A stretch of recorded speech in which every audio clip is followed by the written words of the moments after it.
శ్రీ గురుభ్యో నమః. సర్వరోగ నివారణీయం సకల కార్య సిద్ధితర వల్లదుమాన శ్రీమన్నారాయణీయం. ధ్యాన శ్లోకం. శుక్లాం వరదరం విష్ణుం శశివర్ణం చతుర్భుజం ప్రసన్నవదనం ధ్యాయేత్ సర్వ విఘ్నోపశాంతయే. గురుర్బ్రహ్మ గురుర్విష్ణు గురుర్దేవో మహేశ్వరః. గురుః సాక్షాత్ పరబ్రహ్మ తస్మై శ్రీ గురవే నమః. సరస్వతి నమస్తుభ్యం వరదే కామరూపిణి విద్యారంభం కరిష్యామి సిద్ధిర్భవతు మే సదా. సర్వమంగళ మాంగళ్యే శివే సర్వార్థ సాధికే శరణ్యే త్రయంబకే గౌరీ నారాయణి నమోస్తుతే. శివం శివకరం శాంతం శివాత్మానం శివోత్తమం శివమార్గ ప్రణేతారం ప్రణతోస్మి సదాశివం. కృష్ణాయ వాసుదేవాయ దేవకీ నందనాయ చ నందగోపకుమారాయ గోవిందాయ నమో నమః. నమః పంకజనాభాయ నమః పంకజమాలినే నమః పంకజనేత్రాయ నమస్తే పంకజాంగ్రయే. పీతాంబరం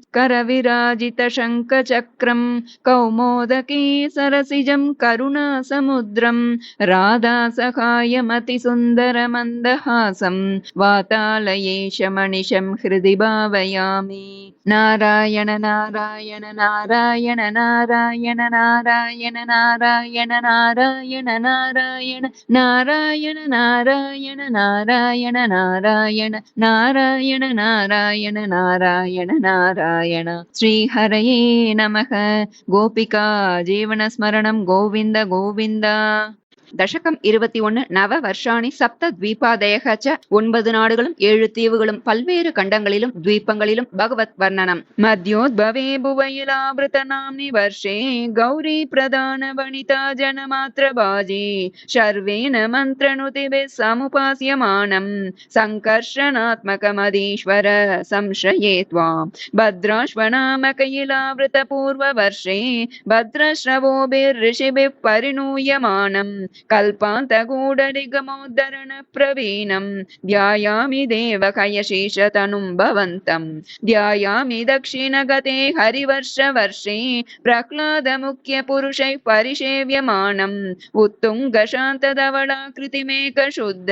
ज्ञानप्रदं नरहरिं भगवन् भवन्तम्. वर्षे प्रतीचि ललितात्मनि केतुमाले लीला विशेष ललितस्मितशोभनाङ्गं लक्ष्म्या प्रजापति सुतैश्च निषेव्यमानं तस्याः प्रियाय धृतकामतनुं भजे त्वाम्. रम्येऽप्युदीचि खलु रम्यकनाम्नि वर्षे तद्वर्षनाथमनुवर्य सपर्यमानं भक्तैकवत्सलममत्सरहृत्सुभान्तं मत्स्याकृतिं भुवननाथ भजे भवन्तम्. वर्षं हिरण्मय समाह्वयमौतराहम् आसीनमद्रिधृतिकर्मटकामटाङ्गं संसेवते पितृगणप्रवरोर्यमायं तं त्वां भजामि भगवन् परिचिन्मयात्मन्. किं चोत्तरेषु कुरुषु प्रिययादरण्या संसेवितो महितमन्त्रनुतिप्रभेदैः दंश्राग्रदृष्टगणपृष्ठगरिष्ठवर्ष्मा त्वं पाहि विज्ञनुत यज्ञवराहमूर्ते.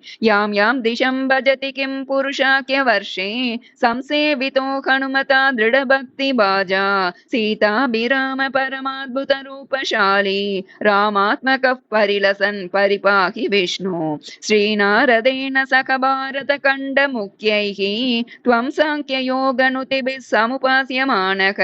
आकल्पकालमिह साधुजनाभिरक्षि नारायणो नरसखः परिपाहि भूमन्. प्लाक्षैर्करूपमयि शाल्मल इन्दुरूपं द्वीपे भजन्ति कुशनामणिवह्निरूपं क्रौञ्चेम्बुरूपमथ वायुमयं च शाके त्वां ब्रह्मरूपमयि पुष्करनाम्नि लोकाः. सर्वै ध्रुवादिभिरुडुप्रकरैर्ग्रहैश्च पुच्छादिकेष्ववयवेष्वभिकल्प्यमानैः त्वं शिंशुमारवपुषा महतामुपास्यः सन्ध्यासुरुन्धि नरकं मम सिन्धुशायिन्. पातालमूलभुविशेषतनुं भवन्तं लोलैककुण्डलविराजि सहस्रशीर्षं नीलाम्बरं धृतकलं भुजगाङ्गनाभिर्जुष्टं भजे हरगदान् गुरुगेहनाथ. श्रीहरये नमः. गोपिका जीवनस्मरणं गोविन्द गोविन्द. दशकं 22. अजामिल मोक्षः. अजामिल मोक्षम्. अजामिलो नाम महीसुरः पुरा चरन् विभो धर्मपतान् गृहाश्रमे गुरोर्गिरा कानन ज्ञानमेत्य दृष्टवान् सुदृष्टशीलां कुलटां मदाकुलां स्वतः प्रशान्तोऽपि तदा कृताशयः स्वधर्ममुत्सृज्य तया समारमन् अधर्मकारी दशमी भवन् पुनः ददौ भवन्नामयुते सुते रतिं समृत्युकाले यमराज किङ्करान् भयङ्करां स्त्रीन् अभिलक्षयन् बिया पुरामणात्वत् स्मृतिवासना बलात् जुहाव नारायण नामकं सुतं दुराशयस्यापि तदात्वनिर्गत त्वदीयनामाक्षरमात्र वैभवात् पुरोऽभिपेतुर्भवदीय पार्षदः चतुर्भुजाः पीतपटा मनोहराः अमुञ्च सम्भाष्य विकर्षतो भटान् विमुञ्चतेत्यारुरुदुर्बलादमी निवारितास्ते च भवज्जनैस्तदा तदीय पापं निखिलं न्यवेदयन् भवन्तु पापानि कथं तु निष्कृते कृतेऽपि बोदण्डनमस्ति पण्डिताः न निष्कृतिः किं विदिता भवादृशा इति प्रभो त्वत्पुरुषा बभाषिरे श्रुतिस्मृतिभ्यां विहिता व्रतादयः पुनन्ति पापं न लुनन्ति वासनाम् अनन्तसेवा तु निकृन्तति द्वयी इति प्रभो त्वत्पुरुषा बभाषिरे अनेन भो जन्म सहस्रकोटिभिः कृतेषु पापेष्वपि निष्कृतिः कृता यदग्रहीन्नाम भयाकुलो हरेत् इति प्रभो त्वत्पुरुषा बभाषिरे नृणाम बुद्ध्यापि मुकुन्द कीर्तनं दहत्य गौगान् महिमास्य तादृशः यथाग्निरेदांसि यतौषधं गदान् इति प्रभो त्वत्पुरुषा बभाषिरे इति ऋतैर्याम्य भटैरपाश्रिते भवद्भटानां च गणे तिरोहिते भवत्स्मृतिं कञ्चन कालमाचरन् भवत्पदं प्रापि भवद्भटैरसौ स्वकिङ्करावेदन शङ्कितो यमः त्वदङ्घ्रिभक्तेषु न गम्यतामिति स्वकीयभृत्या न शिशिक्षदुच्चकैः सदेव वातालयनाथ पाहि मां श्रीहरये नमः गोपिका जीवनस्मरणं गोविन्द गोविन्द दशकं 23 दक्ष चरितं चित्रकेतु उपाख्यानं च प्राचेतसस्तु भगवन्न परो हि दक्षः त्वत्सेवनं व्यदित सर्ग विवृद्धि कामः आविर्बभूवित तदा लसदष्टबाहुः तस्मै वरं ददित ताञ्च वधूमसिग्ने तस्यात्मजास्त्वयुतमीश पुनः सहस्रं श्रीनारदस्य वचसा तव मार्गमापुः नैकत्र वासमृषये समुमोच शापं भक्तोत्तमस्पृशिरनुग्रहमेव मेने षष्ट्या ततो दुःखितृभिसृजतः कुलौगान् दौहित्रसूनुरत तस्य स विश्वरूपः त्वत्स्तोत्रवर्मितमजापयदिन्द्रमाजौ देवत्वदीय महिमा खलु सर्वजैत्रः प्राक्षूरसेन विषये किल चित्रकेतुः पुत्राग्रही नृपतिरङ्गिरस प्रभावात् लब्ध्वैकपुत्रमत तत्र हते सपत्नी सङ्गैरमुह्यदवशस्तव माययासौ तं नारदस्तु सममङ्गिरसादयाडुः सम्प्राप्य तावदुपदर्श्य सुतस्य जीवं कस्यास्मि पुत्र इति तस्य गिरा विमोहं त्यक्त्वा त्वदर्चन विदौ नृपतिं न्ययुङ्क्त स्तोत्रं च मन्त्रमपि नारदतोत लब्ध्वा तोषाय शेषवपुषो ननु ते तपस्यन् विद्याधराधिपतितां सखि सप्तरात्रे लब्ध्वाप्यकुण्ठमतिरन्वभजत् भवन्तं तस्मै मृणालधवलेन सहस्रशीर्ष्णा रूपेण बद्धनुति सिद्धगणावृतेन प्रादुर्भवन्न चिरतोऽनुतिभिः प्रसन्नः दत्त्वात्मतत्त्वमनुगृह्य तिरोददात त्वद्भक्तमौलिरतसोऽपि च लक्षं वर्षाणि हर्षुलमना भुवनेषु कामं सङ्गापयन् गुणगणं तव सुन्दरीभिः सङ्गातिरेकरहितो ललितं चचार अत्यन्तसङ्गविलयाय भवत्प्रणुन्नः नूनं सरोप्य गिरिमाप्य महत्समाजे निःशङ्कमङ्ककृतवल्लभ वल्लभमङ्गजारिं तं शङ्करं परिहसन्नु मयाभिषेपे निःसम्भ्रमस्त्वयमयाचितशापमोक्षो वृत्रासुरत्वमुपगम्य सुरेन्द्रयोधी भक्त्यात्मतत्त्वकथनैः समरे विचित्रं शत्रोरपि भ्रममपास्य गतं पदं ते त्वत्सेवनेन दितिरिन्द्रवदोद्यतापि तान् प्रत्युतेन्द्र सुहृदो मरुतो बिलेबे दुष्टाशयेऽपि शुभदैव भवन्निषेव तत्तादृशस्त्वमव मां पवनालयेश श्रीहरये नमः गोपिका जीवनस्मरणं गोविन्द गोविन्द दशकं 24 प्रह्लाद चरितं हिरण्याक्षे पौत्रि प्रवर वपुषा देव भवता हते शोकक्रोधग्लपितधृतिरेतस्य सखजः हिरण्यप्रारम्भः कशिपुरमराराति सदसि प्रतिज्ञामातेने तव किल वदात्तं मधुरिपो विधातारं घोरं सकलु तपसि त्वान चिरतः पुरः साक्षात् कुर्वन् सुरनरमृगाद्यैरनिधनं वरं लब्ध्वा दृप्तो जगदिह भवन्नायकमिदं परिक्षुन्द्रन्निन्द्रादहरत दिवं त्वामगणयन् निहन्तुं त्वां भूयस्तव पदमवाप्तस्य चरिपोः बहिर्दृष्टेरन्तर्ददितहृदये सूक्ष्मवपुषा नदन्नुच्चैस्तत्राप्यखिल भुवनाते च मृगयन् भियायातं मत्वा सकलु जितकाशी निववृते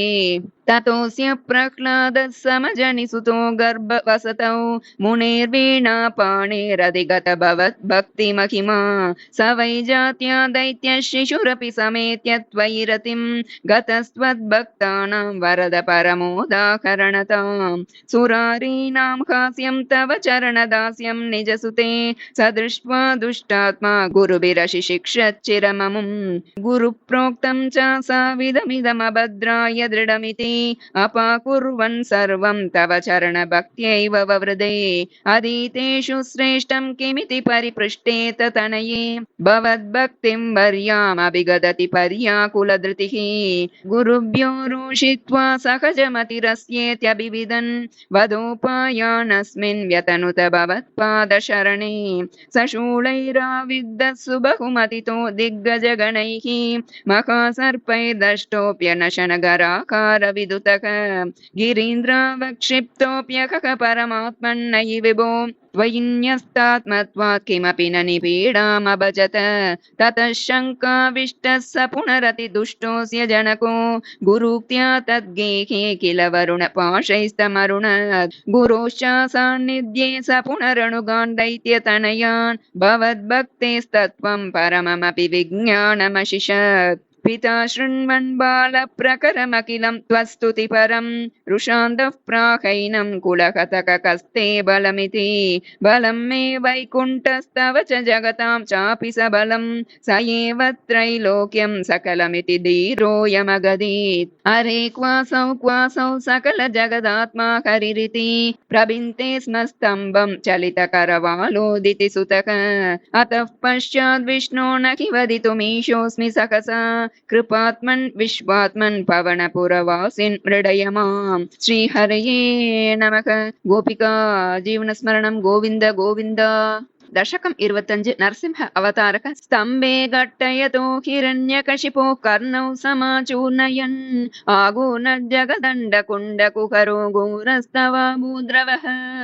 श्रुत्वायं किल दैत्यराज हृदये पूर्वं कदाप्यश्रुतं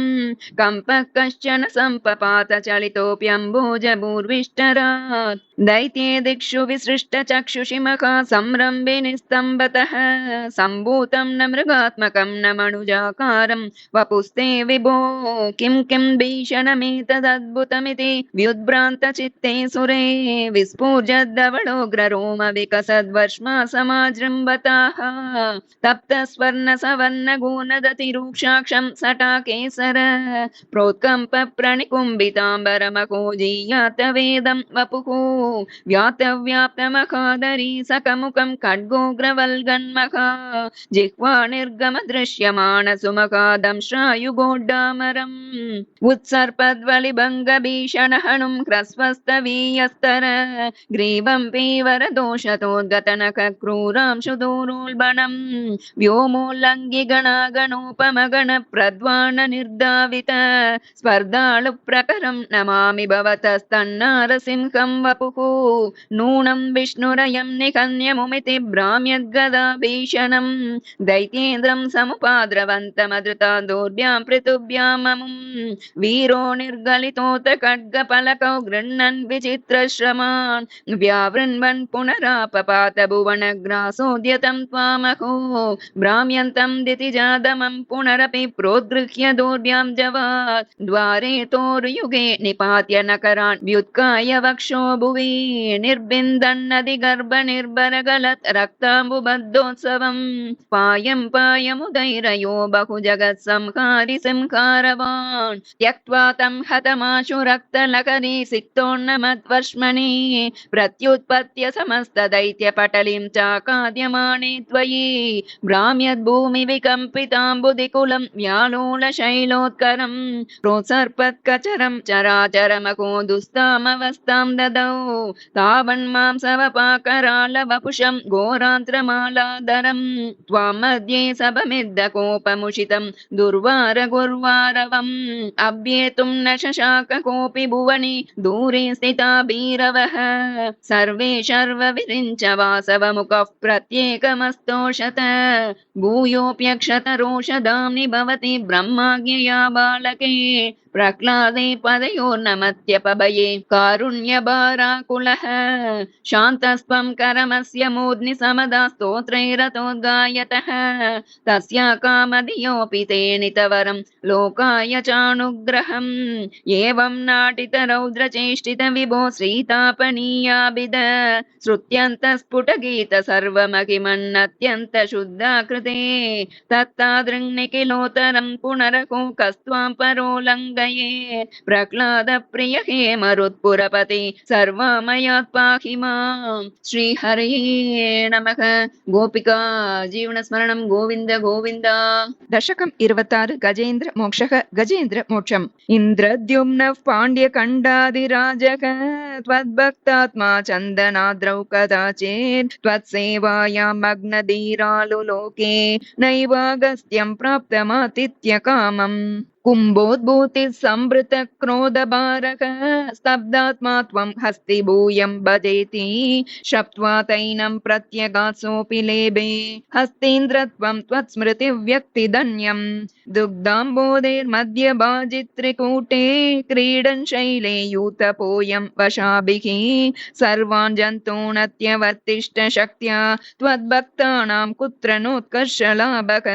स्वेन स्तेम्ना दिव्यदेशस्य शक्त्या सोऽयं केदान प्रजानन् कदाचित् शैलप्रान्ते घर्मतान्तः सरस्यां यूतैः सार्धं त्वत्प्रणुन्नोभिरेमे हुहुस्तावद्देवलस्यापि शापात् ग्राहीभूतस्तज्जले वर्तमानः जग्राहैनं हस्तिनं पाददेशे शान्त्यर्थं हि श्रान्तिदोषि स्वकानां त्वत्सेवाया वैभवात् दुर्निरोधं युध्यन्तं तं वत्सराणां सहस्रं प्राप्ते काले त्वत्पदैकाग्र्यसिद्ध्यै नक्राक्रान्तं हस्तिवर्यं यदास्वम् आर्तिव्यक्तप्राक्तनज्ञानभक्तिः शुण्डोक्षिप्तैः पुण्डरीकैः समर्चन् पूर्वाभ्यस्तं निर्विशेषात्मनिष्ठं स्तोत्रश्रेष्ठं सोन्वगादित्परात्मन् श्रुत्वा स्तोत्रं निर्गुणस्थं समस्तं ब्रह्मेशाद्यैनाहमित्यप्रयाति सर्वात्मा त्वं भूरि कारुण्यवेगात् ताक्ष्यारूढः प्रेक्षितो भूः पुरस्तात् हस्तेन्द्रं तं हस्तपद्मेन धृत्वा चक्रेण त्वं नक्रवर्यं व्यदारीः गन्धर्वेऽस्मिन् मुक्तशापे सहस्ते त्वत्सारूप्यं प्राप्य दीप्यते स्म एतद् वृत्तं त्वाञ्च माञ्च प्रगेयो गायेत् सोऽयं भूयसे श्रेयसे स्यात् इत्युक्त्वैनं तेन सार्धं गतस्त्वं दिष्ट्यं विष्णो पाहि वातालयेश श्रीहरये नमः गोपिका जीवनस्मरणं गोविन्द गोविन्द தசகம் 27 க்ஷீராப்தி மதனம் கூர்மாவதாரக ச பார்க்கடலை கடைதலும் கூர்ம அவதாரமும் துர்வாசாசுரவணிதாப்த திவ்யமால்யம் சக்ராய ஸ்வயமுபதாய தத்ர பூயக நாகேந்திர பிரதிமிருதிதே சசாப சக்ரம் காக்ஷாந்திஸ்த்வதிதர தேவதாம்சஜானாம் शापेन प्रतितजरेत निर्जरेन्द्रे देवेष्वप्यसुरजितेषु निष्प्रभेषु शर्वाद्याः कमलजमेत्य सर्वदेवाः निर्वाणप्रभव समं भवन्तमापुः ब्रह्माद्यैस्तुतमहिमाचिरं तदानीं प्रादुष्यन् वरदपुरः परेण दाम्ना हे देवादितिजकुलैर्विदाय सन्धिं पीयूषं परिमततेति पर्यशास्त्वम् सन्दानं कृतवति दानवै सुरौगे मन्तानं नयति मदेन मन्दराद्रिं भ्रष्टेऽस्मिन् बदरमिवोद्वहन् खगेन्द्रे सद्यस्त्वं विनिहितवान् पयः पयोदौ आदाय द्रुतमत वासुकिं वरत्रां पातोदौ विनिहित सर्वबीजजाले प्रारब्धे मतनविदौ सुरासुरैस्तैः व्याजा त्वं भुजगमुखे करोऽसुरारीन् क्षुब्धाद्रौ क्षुभितजलोदरे तदानीं दुग्धाब्धौ गुरुतरभारतो निमग्ने देवेषु व्यतिततमेषु तत्प्रियैषीके प्राणैषिः कमटतनुं कठोरपृष्ठां वज्रातिस्थिरतरकर्परेण विष्णो विस्तारात् परिगतलक्षयोजनेन अम्बोदेः कुहरगतेन वर्ष्मणा त्वं निर्मग्नं क्षितिधरनाथमुन्निनेत उन्मग्ने जटिति तदा दरादरेन्द्रे निर्मेतु दृढमिह सम्मदेन सर्वे आविश्य गणेऽपि सर्पराजे वैवश्यं परिशमयन्न विवृधस्तान् उद्दामभ्रमणजवोन्नमद्गिरीन्द्र न्यस्तैकस्थिरतरहस्तपङ्कजं त्वाम् अभ्रान्ते विधिगिरिशादयः प्रमोदात् उद्भ्रान्तानुनूरुपात पुष्पवर्षाः दैत्यौगे भुजगमुखानिलेन तप्ते तेनैव त्रिदशकुलेऽपि किञ्चिदार्ते कारुण्यात् तव किल देववारिवाहाः प्रावर्षन्नमरगणान्न दैत्यसङ्गान् उद्भ्राम्यद्बहुतिमिनक्रचक्रवाले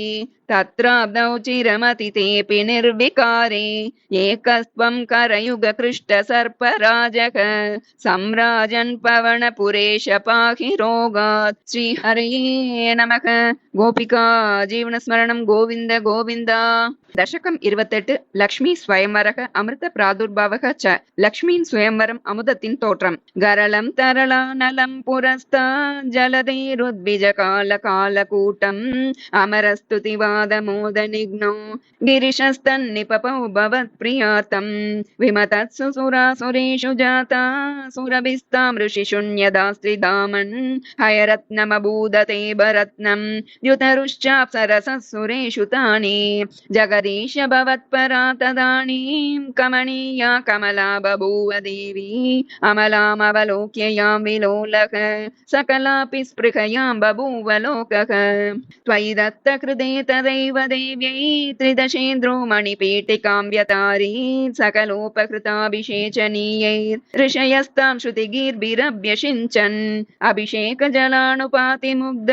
त्वदपाङ्गैरवभूषिताङ्गवल्ली मणिकुण्डलपीतचेलहार प्रमुखैस्तामरादयोन्वभूषन्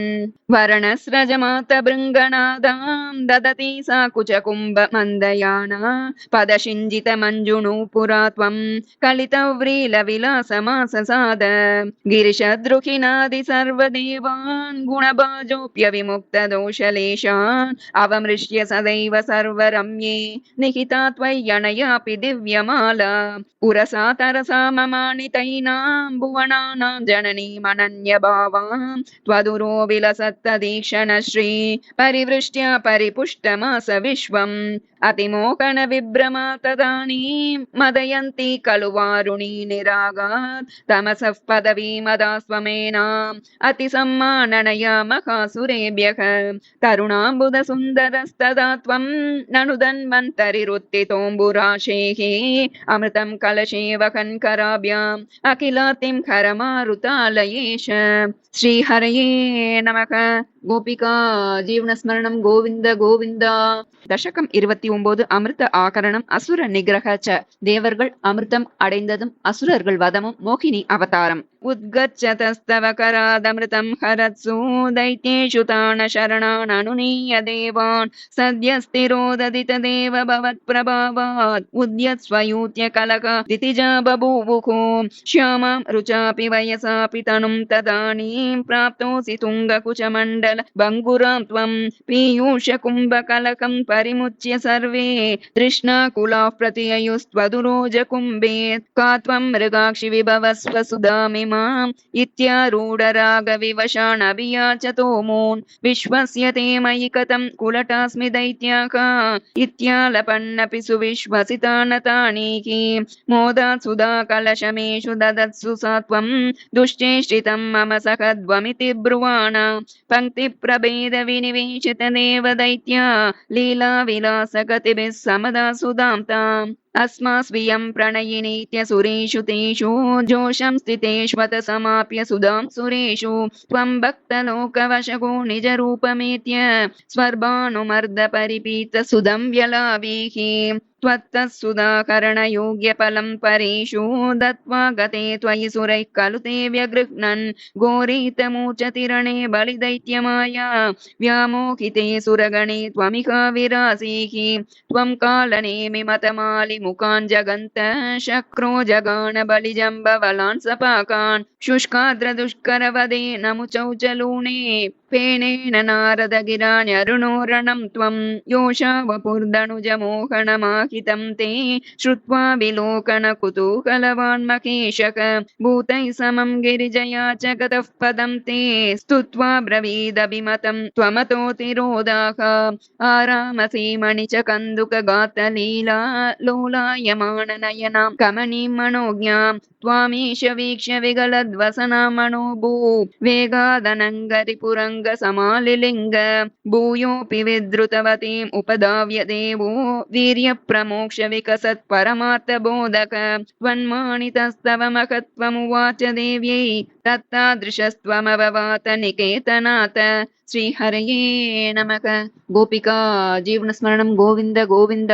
దశకం 30 వామన అవతారః. శక్రేణ సంయతి హతోపి బలిర్మహాత్మా శుక్రేణ జీవిత తను క్రతువర్ధితోష్మా విక్రాంతిమాన్ భయనిలీన సురాం త్రిలోకీం చక్రే వశే సతవ చక్రముఖాదభీతః పుత్రాతి దర్శనవశాదతిర్విషన్నా తం కాశ్యపం నిజపతిం శరణం ప్రపన్నా త్వత్పూజనం తదుదితం కిపయో व्रताख्यं साद्वादशाकमचर त्वयि भक्तिपूर्णां तस्यावदौ त्वयि निलीनमतेरमुष्याः श्यामश्चतुर्भुजवपुः स्वयमाविरासीः नम्रां च तामिह भवत्तनयो भवेयं गोप्यं मदीक्षणमिति प्रलपन्नयासीः त्वं काश्यपे तपसि सन्निधदत्तदानीं प्राप्तोऽसि गर्भमदिते प्रणुतो विधात्रा प्रासूत च प्रकट वैष्णव दिव्यरूपं साद्वादशी श्रवण पुण्यदिने भवन्तं पुण्याश्रमं तमभिवर्षति पुष्पवर्षैः हर्षाकुले सुरगणे कृततूर्यघोषे बद्ध्वाञ्जलिं जय जयेति नुतः पितृभ्यां त्वं तत्क्षणे पटुतमं वटुरूपमादाः तावत् प्रजापतिमुखैरुपनीय मौञ्जी दण्डाजिनाक्षवलयादिभिरर्च्यमाणः देदीप्यमाणव पुरीश कृताग्निकार्यक त्वं प्रस्थिता बलिगृहं प्रकृताश्वमेधं गात्रेण भावि महिमोचित गौरवं प्राग्व्यावृण्वतेव धरणिं चलयन्नयासीः छत्रं परोष्मतिरणार्थम् इव ददानो दण्डं च दानवजनेष्विव सन्निधातुं तां नर्मदोत्तरतटे हयमेधशालाम् आसेदुषित्वयि रुचा तव रुद्धनेत्रैः भास्मान् किमेष दकणोऽनुसनत्कुमारः योगीनुकोऽयमिति शुक्रमुखैष शङ्के आनीतमाशु भृगुभिर्मखसाभिभूतैः त्वां रम्यरूपमसुरः पुलकावृताङ्गः भक्त्या समेत्य सुकृति परिनिज्य पादौ तत्तोयमन्वधृतमूर्धनितीर्थतीर्थं प्रह्लादवंशजतया क्रतुभिर्द्विजेषु विश्वासतोऽनुतदिदं दितिजोऽपि लेभे यत्ते पदाम्बुगिरिशस्य शिरोऽभिलाल्यं सत्वं विभो गुरुपुरालय पालयेताः श्रीहरये नमः गोपिका जीवनस्मरणं गोविन्द गोविन्द தசகம் 31 பலிதர்ப்ப உச்சேதக வாமன அவதாரம் தொடர்ச்சி பலியின் செருக்கை அழித்தல் பிரீத்யா தைத்யஸ்தவ தனுமக பிரேக்ஷணாத் சர்வதாபி त्वामाराध्यन्नजित रचयन्नञ्जलिं सञ्जगाद मत्तः किं ते समभिलषितं विप्रसूनो वदत्वं व्यक्तं भक्तं भवनमवनिं वापि सर्वं प्रदास्ये तामक्षीणां बलिगिरमुपाकर्ण्य कारुण्यपूर्णोऽपि अस्योत्सेकं शमयितुमना दैत्यवंशं प्रशंसन् भूमिं पादत्रय परिमितां प्रार्थयामासि तत्त्वं सर्वं देहीति तु निगदिते कस्य हास्यं न वा स्यात् विश्वेशं मां त्रिपदमिक किं याचसे बालिशस्त्वं सर्वां भूमिं वृणु किममुनेति आलपत्वां सदृप्यन् यस्मादर्पा त्रिपद परिपूर्ति अक्षमः क्षेपवादान् बन्धं च सावगमददर्कोऽपि गाढोपशान्त्यै पादत्रय्या यदि न मुदितोऽभिष्टपैर्नापि तुष्येत् इत्युक्तेऽस्मिन् वरद भवते दातु कामे ततोऽयं दैत्याचार्यस्तव खलु परीक्षार्थिनः प्रेरणार्थं मामादेयं हरिरयमिति व्यक्तमेवाबभाषे याचत्येवं यदि स भगवान् पूर्णकामोऽस्मि सोऽहं दास्याम्येव स्थिरमिति वदन् काव्यशब्दोऽपि दैत्यः विन्ध्यावल्या निजदयितया दत्तपाद्याय तुभ्यं चित्रं चित्रं सकलमपि स प्रार्पयत्तोय पूर्वं निस्सन्देहं दितिकुलपतौ त्वय्यशेषार्पणं तत् व्यातन्वाणे मुमुचुर्ऋषयः सामराः पुष्पवर्षं दिव्यं रूपं तव च तदिदं पश्यतां विश्वभाजाम् उच्चैरुच्चैरवृदधवदीकृत्य विश्वाण्डभाण्डं त्वत्पादाग्रं निजपदगतं पुण्डरीकोद्भवोऽसौ कुण्डीतोयैरसिचदपुनाद्यज्जलं विश्वलोकान् हर्षोत्कर्षात् सुबकुनृते केचरैरुत्सवेऽस्मिन् भेरीं निघ्नन् भुवनमचरज्जाम्बवान् भक्तिशाली तावद्दैत्यास्तवनुमतिमृते भर्तुरारब्ध युद्धाः देवोपेतैर्भवदनुचरैः सङ्गता भङ्गमापन् कालात्मायं वसति पुरतो यद्वशात् प्राग्दिता स्मः किं वो युद्धैरिति बलिगिरातेतपातालमापुः पाशैर्बद्धं पतकपतिना दैत्यमुच्चैरवादीः तार्तिकीयं दिश मम पदं किं न विश्वेश्वरोऽसि पादं मूर्नि प्रणय भगवन्नित्यकम्पं वदन्तं प्रह्लादस्तं स्वयमुपगतो मानयन्नस्तवित्वां दर्पोचित्यै विहितमखिलं दैत्यसिद्धोऽसि पुण्यैः लोकस्ते स्तोत्रिदिव विजये वासवत्वं च पश्चात् मत्सायुज्यं भज च पुनरिति अन्वगृह्णा बलिं तं विप्रैः सन्तानितमकवरः पाहि वातालयेश श्रीहरये नमः गोपिका जीवनस्मरणं गोविन्द गोविन्द दशकं 32 मत्स्य अवतारः मत्स्यावतारं पुरा हयग्रीव महासुरेण षष्ठान्तरान्तोऽद्यदकाण्डकल्पे निद्रोन्मुख ब्रह्ममुखादृतेषु वेदेष्वदित्स किल मत्स्य रूपं सत्यव्रतस्य द्रमिलादिबत्तुः नदी जले तर्पयतस्तदानीं कराञ्जलौ सञ्ज्वलिताकृतिस्त्वम् अदृश्यता कश्चन बालमीनः क्षिप्तं जले त्वां चकितं विलोक्य निन्येऽम्बुपात्रेण मुनिस्वगेहं स्वल्पैरहोभिः कलशीं च कूपं वापीं सरश्चानशिषे विभो त्वं योगप्रभावात् भवदाज्ञयैव नीतस्ततस्त्वं मुनिना पयोधिं पृष्टो मुना कल्पदिदृक्षुमेनं सप्ताहमास्वेति वदन्नयासीः प्राप्ते त्वदुक्ते खनिवारिधारा परिप्लुते भूमितले मुनीन्द्रः सप्तर्षिभिः सार्धमपारवारिणि उद्गूर्णमानः शरणं ययौ त्वां धरां त्वदादेशकरीमवाप्तां नौरूपिणे मारुरुकुस्तदा ते तत्कम्पकम्प्रेषु च तेषु भूयः त्वमम्बुधे विरभूर्महीयान् जशाकृतिं योजनलक्षदीर्घां ददानमुच्चैस्तरतेजसं त्वां निरीक्ष्य तुष्टा मुनयस्त्वदुक्त्या त्वत्तुङ्गशृङ्गे तरणिं बबन्धुः आकृष्टनौको मुनिमण्डलाय प्रदर्शयन् विश्वजगद्विभागान् संस्तूयमानो नृवरेण तेन ज्ञानं परं चोपदिशन्नचारीः कल्पावधौ सप्तमुनीन् पुरोवत् प्रस्थाप्य सत्यव्रतभूमिपं तं वैवस्वताख्यम् अनुमाददानक क्रोधाधयग्रीवमभिद्रुतो भूको स्वतुङ्गशृङ्गक्षतवक्षसं तं निपात्य दैत्यं निगमान् गृहीत्वा विरिञ्चये प्रीतहृदे ददानक प्रभञ्जनागारपते प्रपायाः श्रीहरये नमः गोपिका जीवनस्मरणं गोविन्द गोविन्द दशकं 33 अंबरीष चरितं वैवस्वताख्यमनुपुत्र नभागजात नाभागनामक नरेन्द्रसुतोऽम्बरीषः सप्तार्णवावृतमहीदयितोऽपि रेमे त्वत्सङ्गिषु त्वयि च मग्नमनः सदैव त्वत्प्रीतये सकलमेव वितन्वतोऽस्य भक्त्यैव देव न चिरादभृताः प्रसादं येनास्य याचनमृतेभ्यभिरक्षणार्थं चक्रं भवान् प्रविततार सहस्रधारं सद्वादशी व्रतमतो भवदर्चनार्थं वर्षं ददौ मधुवने यमुनोपकण्ठे पत्न्या समं सुमनसा महतीं वितन्वन् पूजां द्विजेषु विसृजन् पशुषष्टिकोटिं तत्रातपारणदिने भवदर्चनान्ते दुर्वाससास्य मुनिना भवनं प्रपेदे भोक्तुं वृतश्च सनृपेण परातिशीलो मन्दं जगाम यमुनां नियमान् विदास्यन् राज्ञातपारणमुहूर्तसमाप्तिकेदात् द्वारैव पारणमकारि भवत्परेण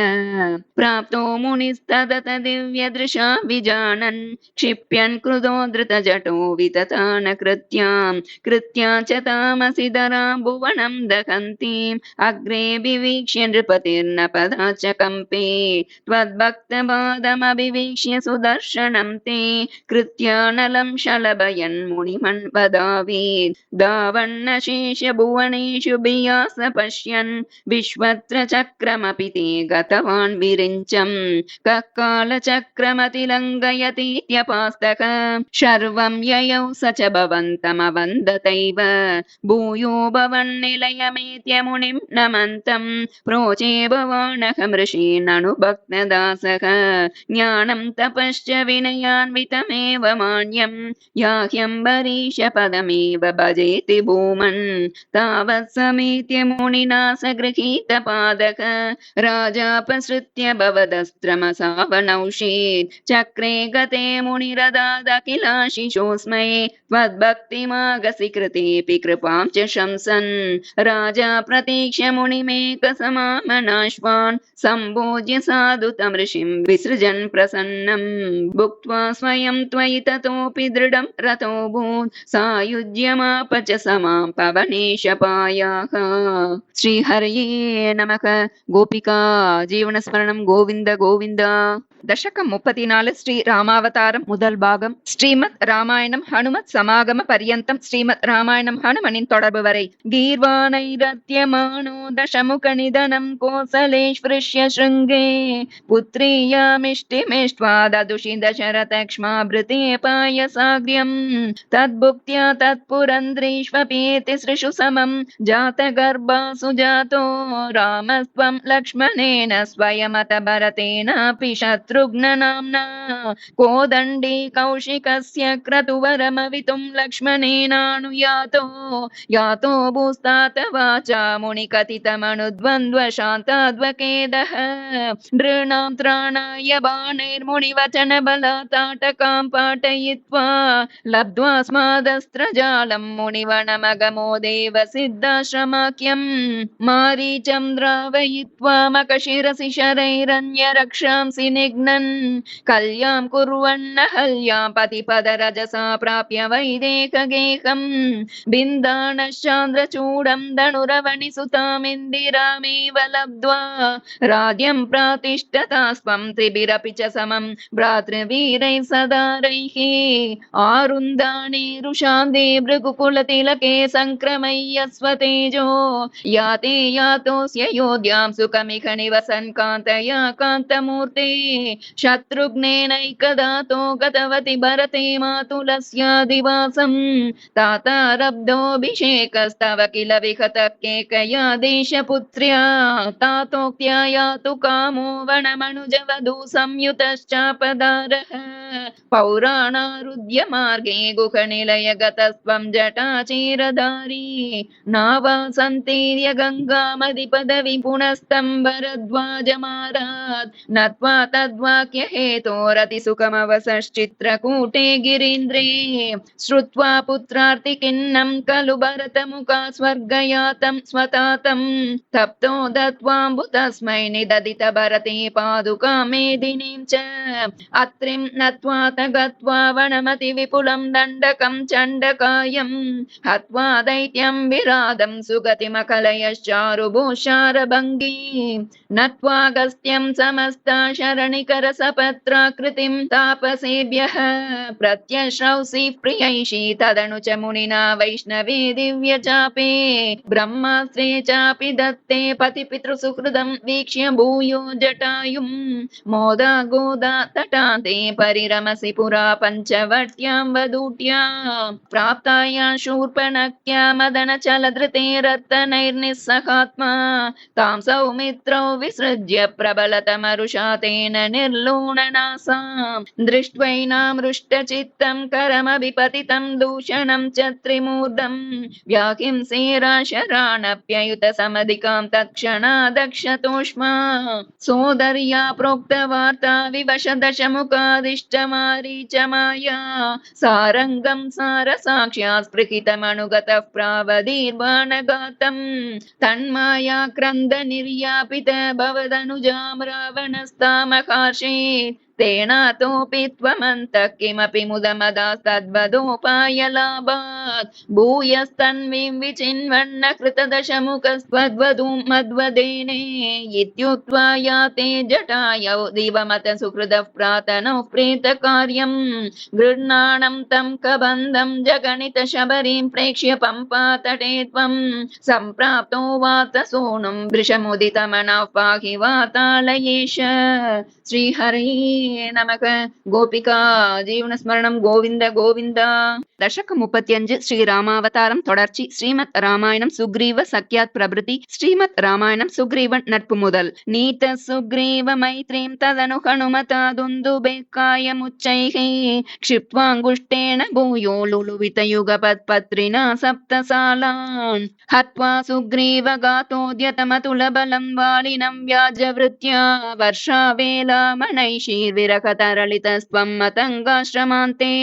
सुग्रीवेणानुजोक्त्या सभयमभियता व्यूहितां वाकिनीं तां ऋक्षाणां वीक्ष्य दिक्षु द्रुतमतदयिता मार्गणायावनं राम सन्देशं चाङ्गुलीयं पवनसुतकरे प्रादिशो मोदशाले मार्गे मार्गे ममार्गे कपिभिरपि तदा त्वत्प्रिया सप्रयासैः त्वद्वाता कर्णनोद्यद्गरुदुरुजव सम्पाति सम्पाति वाक्य प्रोतीर्णानोदिरन्तर्नगरि जनकजां वीक्ष्य दत्वाङ्गुलीयं प्रक्षुद्योद्यानमक्षक्षपणचनरणसोडबन्धो दशास्यं दृष्ट्वा प्लष्ट्वा च लङ्कां झटिति स हनुमान् मौलिरत्नं ददौ ते त्वं सुग्रीवाङ्गदादिप्रबलकपिचमूचक्रविक्रान्त भूमि चक्रो विक्रम्य पारे जलधि निशिचरेन्द्रानुजा श्रीयमाणः तत्प्रोक्तां शत्रुवार्तां रकसि निशमयन् प्रार्थना पार्थ्यरोष प्रास्ताग्नेयास्त्र तेजस्त्र सदुदधिगिरा लब्धवान् मध्यमार्गं कीशैराशान्तरोपाकृत गिरिनिकरैः सेतुमादाप्य यातोऽन्यामर्द्य दंश्राणकशिखरिशिला शालशस्त्रैः स्वसैन्यैः व्याकुर्वन् सानुजस्त्वं समरभुवि परं विक्रमं शक्रजेत्रा वेगानागास्त्रबद्धः पतगपति गरुण्मारुतैर्मोचितो भूः सौमित्रिस्त्वत्र शक्ति प्रकृति गलद सुर्वात जानीत शैल ग्राणात् प्राणानुपेतो व्यकृणुत कुसृते श्लाघिनं मेघनादं मायाक्षोभेषु वैभीषण वचन कृतस्तम्भन कुम्भकर्णं सम्प्राप्तं कम्पितोर्वीतलमखिल चमु भक्षिणं व्यक्षिणोस्त्वं गृह्णन् जम्बारि सम्प्रेषित रथ कवचौ रावणेनाभियुध्यन् ब्रह्मास्त्रेणास्य बिन्दन् गलततिमबलामग्निशुद्धां प्रगृह्णन् देवश्रेणीवरो जीवित समरमृतैरक्षतैरिक्षसङ्गैः लङ्काभर्त्रा च साकं निजनगरमगा सप्रियः पुष्पकेन प्रीतो दिव्याभिषेकैरयुत समधिकान् वत्सरान् पर्यरंसीः मैथिल्यां पापवाचा शिव शिव किल तां गर्भिणीमभ्यहासीः शत्रुघ्नेनादयित्वा लवणनिशिचरं प्रार्थय शूद्रपाशं तावद्वाल्मीकिगेहे कृतवसतिरुपासूत सीतासुतौ ते वाल्मीके स्वत्सुतोद्गापित मधुरकृते राज्ञया यज्ञवाटे सीतां त्वय्याप्तु कामे क्षितिमविशदसौ त्वञ्च कालातितो भूः हेतो सौमित्रिगाति स्वयमत सरयूमग्ननिःशेषभृत्यैः साकं नाकं प्रयातो निजपदमगमो देववैकुण्ठमाद्यं सोऽयं मर्त्यावतारस्तव खलु नियतं मर्त्यशिक्षार्थमेवं विश्लेषार्थिर्निरागस्त्यजनमपि भवेत् कामधर्मार्थिसक्त्या नो ते स्वात्मानुभूते क्वनु तव मनसो विक्रिया चक्रपाणे सत्वं सत्वैकमूर्ते पवनपुरपते व्याधुनु व्याधितापान् श्रीहरये नमः। गोपिका जीवनस्मरणं गोविन्द गोविन्द। दशकं 36 परशुरामचरितम्। अत्रे पुत्रतया पुरा त्वमनसूयायां हि दत्ताभिदो जातः शिष्यनिबन्धतन्द्रितमना स्वस्थश्चरन् कान्तया दृष्टो भक्ततमेन केकयमकीपालेन तस्मै वरान् अष्टैश्वर्यमुखान् प्रदाय ददि तस्मेनैव चाते वदम् सत्यं कर्तुमतार्जुनस्य च वरं तच्छक्तिमात्रानतं ब्रह्मद्वेषि तदाखिलं नृपकुलं हन्तुं च भूमेर्भरं सञ्जातो जमदग्नितो भृगुकुले त्वं रेणुकायां हरे रामो नाम तदात्मजेष्वरजः पित्रो रदा सम्मदम् लब्धां नायगणश्चतुर्दश वय गन्धर्वराजेमणा आसक्तां किल मातरं प्रतिपितुः क्रोधाकुलस्याज्ञया ताताज्ञातिगसोदरैः सममिमां चित्वा शान्तात् पितुः तेषां जीवनयोगमापितवरं माता च ते दाद्वरान् पित्रा मातृमुदेस्तवा कृतवियद्देनो निजादाश्रमात् प्रस्थायात भृगोर्गिरा हिमगिरौ आराध्य गौरीपतिं लब्ध्वा तत्परशुं तदुक्तदनुजच्छेदीमकास्त्रादिकं प्राप्तो मित्रमता कृतव्रणमुनिं प्राप्यागमस्वाश्रमम् आकेटोपगतोऽर्जुनः सुरगवी सम्प्राप्त सम्पद्गणैः त्वत्पित्रा परिपूजितः पुरगतो दुर्मन्त्रिवाचा पुनः गां क्रेतुं सचिवं न्ययुङ्क्तकुदिया तेनापि रुन्दन् मुनिः प्राणक्षेप सरोषगो कतचमूचक्रेण वत्सो कृतः शुक्रो जीविततातवाक्यचलित क्रोधोत सख्या समं बिभ्रद्यात महोदरोपनिहितं चापं कुटारं शरान् आरूढः सकवाकयन्त्रुकरतं माहिष्मते माविशन् वाग्भिर्वत्समदाशु शिक्षितिपतौ सम्प्रास्तुताः सङ्गरम् पुत्राणामयुतेन सप्तदशभिश्चाक्षौहिणीभिर्मखा सेनानीभिरणेकमित्रनिबकैर्व्याजृम्बितयोधनः सद्यस्त्वत्ककुटारबाणविदलन्निःशेष सैन्योत्करो भीतिप्रधृतनष्टशिष्टतनयस्त्वामापतद्देहयः लीलावारित नर्मदा जलवलत् लङ्केश गर्वापः श्रीमद्बाहुसहस्रमुक्तबकुशस्त्रास्त्रं निरुन्दन्नमुं चक्रे त्वय्यत वैष्णवेऽपि विपले बुद्ध्वा हरिं त्वां मुदा ध्यायन्तं चित सर्वदोषमवधि सोगात् परं ते पदम् भूयो मर्षितकेहयात्मजगणैस्ताते कते रेणुकाम् आज्ञानां हृदयं निरीक्ष्य बहुशो घोरां प्रतिज्ञां वहन् ध्यानानीतरतायुधस्वमकृता विप्रद्रुह क्षत्रियान् दिक्चक्रेषु कुटारयन् विशिकयन् निक्षत्रियां मेदिनीं तातो जीवन कृन्नृपालककुलं त्रिसप्त कृत्वोजयन् सन्तर्प्यात समन्त पञ्चकमहारक्तह्रदौगे पितॄन् यज्ञेक्ष्मामपि काश्यपादिषु दिशन् साल्वेन युध्यन् पुनः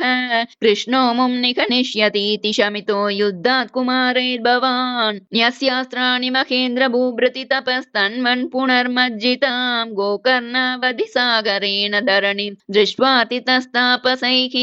ध्यातेश्वासधृतानलाश्चकितं सिन्धुं स्रुवक्षेपणात् उत्सार्यो धृतकेरलो भृगुपते वातेश संरक्ष माम् श्रीहरये नमः गोपिका जीवनस्मरणं गोविन्द गोविन्द दशकं 37 श्रीकृष्ण अवतार प्रस्तावः कृष्णावतारத்தின் தொடக்கம் सान्द्रानन्दतनोहरे ननु पुरा दैवासुरे सङ्गरे त्वत्कृत्त अपि कर्मशेषवशतो ये तेन याता गतिं तेषां भूतलजन्मनां दितिभुवां भारेण दूरादिता भूमिः प्राप विरिञ्चमाशितपदं देवैः पुरैवागतैः काकादुर्जन भूरिभारमतितां पातो निदौ पातुकाम् एतां पालय हन्त मे विवशतां सम्पृच्छ देवानि मान् इत्यादि प्रचुर प्रलाप विवशमालोक्य दाता महीं देवानां वदनानि वीक्ष्य परितो दद्यौ भवन्तं हरे ऊचे चाम्बुजभूरमूनैः सुरा सत्यं धरित्र्या वचो नन्वस्य भवता च रक्षणविदौ दक्षो हि लक्ष्मीपतिः सर्वे शर्वपुरःसरा वयमितो गत्वा पयो वारिधिं नत्वा तं स्तुमहे जवादिति ययुः साकं तवाकेतनं ते मुग्धानिलशालि दुग्धजलदे स्थिरं गता सङ्गता यावत् त्वत्पदचिन्तनैकमनसस्तावत् सपातो जबुः त्वद्वाचं हृदये निशम्य सकलान् आनन्दयन्नोज्जीवान् आख्यातः परमात्मना स्वयमकं वाक्यं तदा कर्ण्यताम् जाने दीनदशामकं दिविशदां भूमेश्च भीमैर्नृपैः तत्क्षेपाय भवामि यादवकुले सोऽहं समग्रात्मना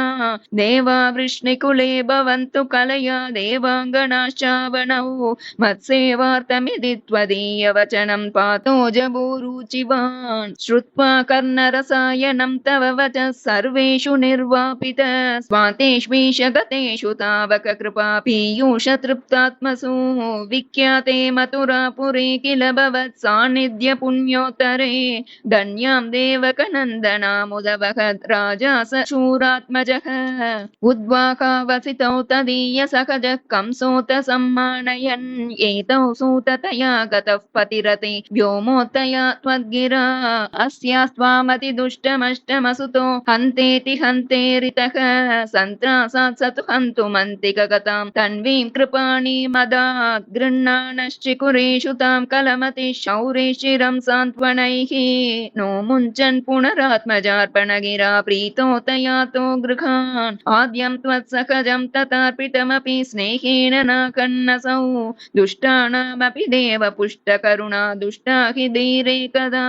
तावत्त्वन्मनसैव नारद मुनिः प्रोचे स भोजेश्वरं यूयं नन्वसुरासुराशयदवो जानासि किं न प्रभो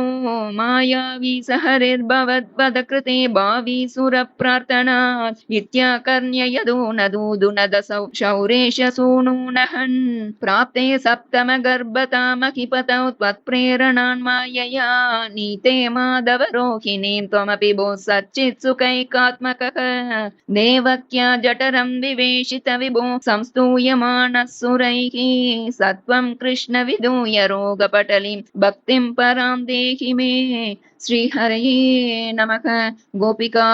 जीवनस्मरणं गोविन्द गोविन्द दशकं 38 श्रीकृष्ण अवतारः कृष्णावतारम् आनन्दरूप भगवन्नयितेऽवतारे प्राप्ते प्रदीप्त भवदङ्गनिरीयमाणैः कान्तिव्रजैरिव गणागणमण्डलैद्याम् आवृण्वती विरुरुचे किल वर्षवेला आशासु शीतलतरासु पयोदतो यैराशासिताप्ति विवशेषु च सज्जनेषु नैषा करोदय विदौ निशिमध्यमायां क्लेशापहस्त्रिजगतां त्वमिह गोपिका विरासेके बाल्यस्पृशापि वपुषा ददुषा विभूतिः उद्यत्किरीटकटकाङ्गदहारभासा शङ्कारि वारि जगदा परिभासितेन मेघासितेन परिलेसितसूतिगेहे वक्षस्थली सुखनिलीन विलासि लक्ष्मी मन्दाक्ष लक्षित कटाक्ष विमोक्ष भेदैः तन्मन्दिरस्य कलकं सकृतामलक्ष्मीम् उन्मार्जयन्निव विरेजित वासुदेव शौरिस्तु धीरमुनिमण्डलचेतसोऽपि दूरस्थितं वपुरुदीक्ष्य निजेक्षणाभ्याम् आनन्दबाष्पपुलकोद्गम गद्गदाद्रस्तुष्टावदृष्टिमकरन्दरसम्भवन्तम् देव प्रसीद परपूरुषतापवल्ली निर्लूनदात्र समनेत्र कलाविलासिन् केदानपाकुरु कृपा गुरुभिः कटाक्षैरित्यादितेन मुदितेन चिरं नुतो भूः मात्रा च नेत्र सलिलास्तृतगात्रवल्या स्तोत्रैरभिष्टुत गुण करुणालयस्त्वं प्राचीन जन्मयुगलं प्रतिबोध्यताभ्यां मातुर्गिरा ददितमानुष बालवेषम् त्वत्प्रेरितस्तदनु नन्दतनूजयाते व्यत्यासमारचयितुं सकिशोरसूनुः त्वां हस्तयोरदितचित्तविदार्यमार्यैः अम्बोरुहस्तकलकं सकिशोररम्यं जाता तदा पशुपसद्मनि योगनिद्रा निद्रा विमुद्रितमता कृतपौरलोकं त्वत्प्रेरणात् किमिव चित्रमचेतनैर्यद्वारैः स्वयं व्यगटि सङ्घटितैः सुगाढं शेषेण भूरिपणवारितवारिनाथ स्वैरं प्रदर्शितपतो मणिदीपितेन त्वां धारयन् सकलु धन्यतमः प्रतस्ते सोऽयं त्वमीश मम नाशय रोगवेगान् श्रीहरये नमः गोपिका जीवनस्मरणं गोविन्द गोविन्द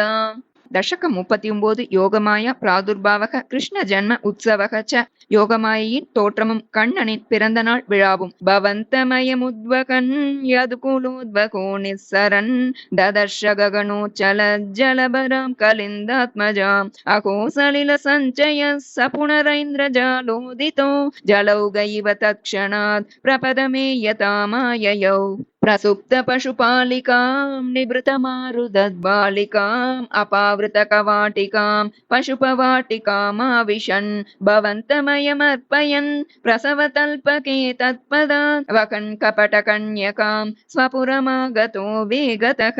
ततस्त्वदनुजारवक्षपितनिद्रवेगद्रवत् भटोत्करनिवेदित प्रसववार्तयैवार्तिमान् विमुक्तचिकुरोत्करस्त्वरितमापतन् जरान् अतुष्टैव दृष्टवान् भगिनिकाकरे कन्यकां ध्रुवं कपटशालिनो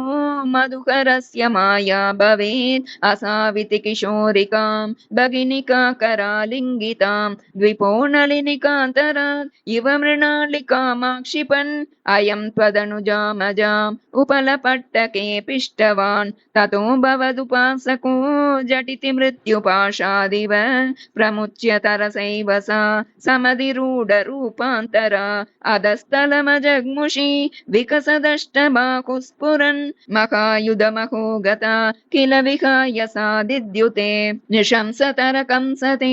किमु मया विनिष्पिष्टया बभूव भवदन्तक क्वचन चिन्त्यतां ते हितम् इति त्वदनुजा विभो कलमुदीर्यतं जग्मुषी मरुद्गणपणायिता भुवि च मन्दिरान् येयुषी प्रगे पुनरगात्मजा वचनमीरिता भूभुजा प्रलम्बबकपूतना प्रमुखदानवामानिनः भवन्निधनकाम्यया जगति बभ्रमुर्निर्भयाः कुमारकविमारका किमिव दुष्करं निष्कृपैः ततः पशुपमन्दिरे त्वयि मुकुन्दनन्दप्रिया प्रसूतिशयने शये रुदति किञ्चिदञ्चत्पदे विबुध्य वनिता जनैस्तनय सम्भवे घोषिते मुदा किमु वदाम्यको सकलमाकुलं गोकुलम् अहो खलु यशोदया